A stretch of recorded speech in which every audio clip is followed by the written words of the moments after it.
Hey everyone, and welcome back for another deep dive.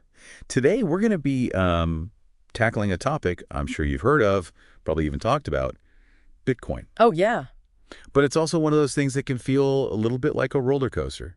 Like one minute you're hearing about how it's going to, revolutionize finance and change the world, and the next minute you're like, wait, do I even understand what this is? Right. So that's what we're here to do today. We've gone through a ton of articles, research, and even some pretty out there stories to get to the heart of what Bitcoin is and what it might mean for, well, all of us. Yeah, and it's interesting how often Bitcoin is presented as this like super complicated techie thing.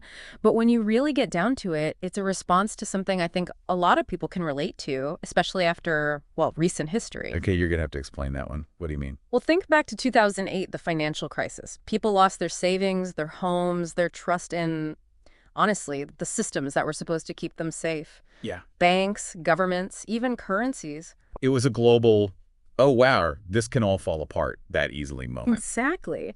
And in the aftermath of that, people started looking for alternatives, for something different, something that would put the power back in their hands a little bit more. Okay, so that's where Bitcoin comes in. Exactly. Bitcoin enters the picture with this radical idea of a decentralized currency, something outside the control of any single institution.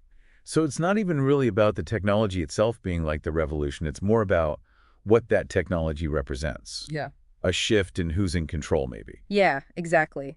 It's about the potential to create a system that's more equitable, where individuals have more autonomy. More control over their own money. Exactly. So we've got this backdrop of, you know, distrust in traditional finance, a desire for more control for something different. Mhm. But how does Bitcoin actually address that? How does this whole decentralized thing actually work in practice? Well, it all starts with this really cool tech called blockchain. Okay. Imagine like a digital ledger, so a record of every single Bitcoin transaction ever. But, and here's where it gets really interesting.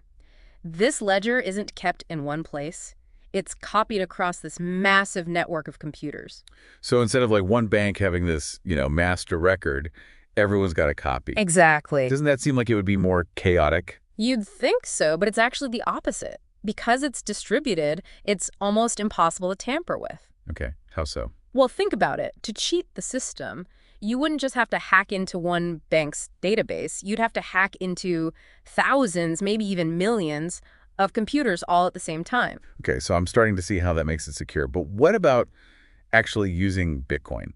Our research mentioned something about like mining Bitcoin, which sounds more like a video game than like actual finance. It's a little of both, actually. In the simplest terms, mining is how new Bitcoin is created. It's also how transactions are verified.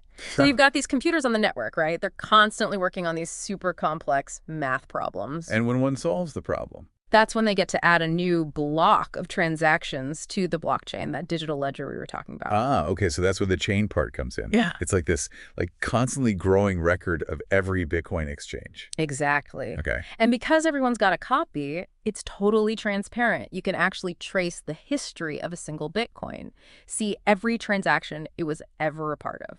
Interesting. No more like backroom deals or hidden fees. It's all right there. Okay, so we're talking more transparency, more security, and potentially a lot more control for the individual. That does sound pretty revolutionary.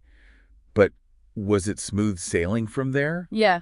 Once this technology was out there, did Bitcoin just take off? Or were there like bumps along the way? Oh, definitely not always smooth sailing. Yeah. I mean, anytime you're challenging the status quo like this, there are going to be some growing pains. Right. But that tension, that push and pull is kind of where things get really interesting. Yeah, totally. So give us the rundown. Where are we seeing Bitcoin actually making waves, like in the real world?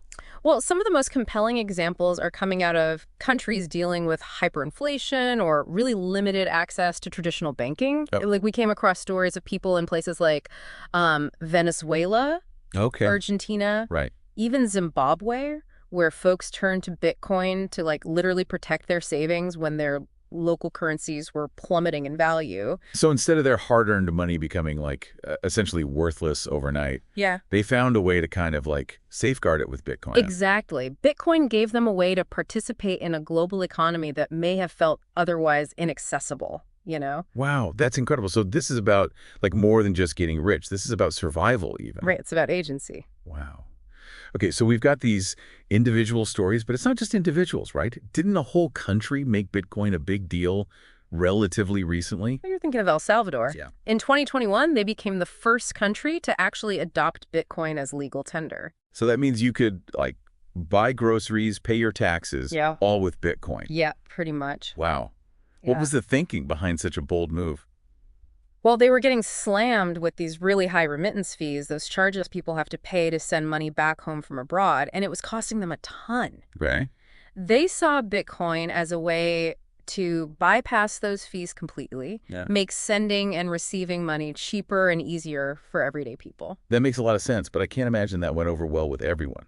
Yeah, you're right. Global financial institutions like the IMF, the International Monetary Fund, Right. they weren't exactly thrilled, you know? Yeah. They cautioned against the volatility of Bitcoin, the potential risks to El Salvador's financial stability. So it's kind of like this tug of war between, the established systems and this new decentralized kind of player in this space, which I think kind of leads us to the big question, right?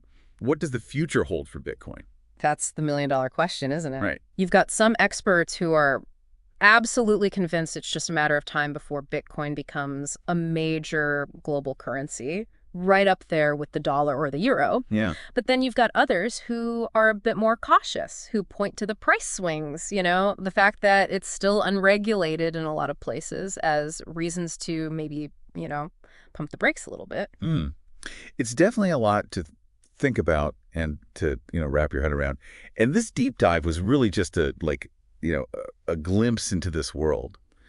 But hopefully it's giving you the knowledge, but I think even more importantly, the curiosity to kind of keep exploring on your own, because I think that's the most important part, honestly. Yeah. Just staying curious about this stuff. whether Bitcoin lives up to all the hype or completely crashes and burns, which who knows, anything is possible. Right, we're not saying what the future holds, but It's pretty clear this technology, this idea, has the potential to reshape our world in some really profound ways. So keep asking those questions, keep learning, because you might just be the one who builds the next big thing, in this new world of finance.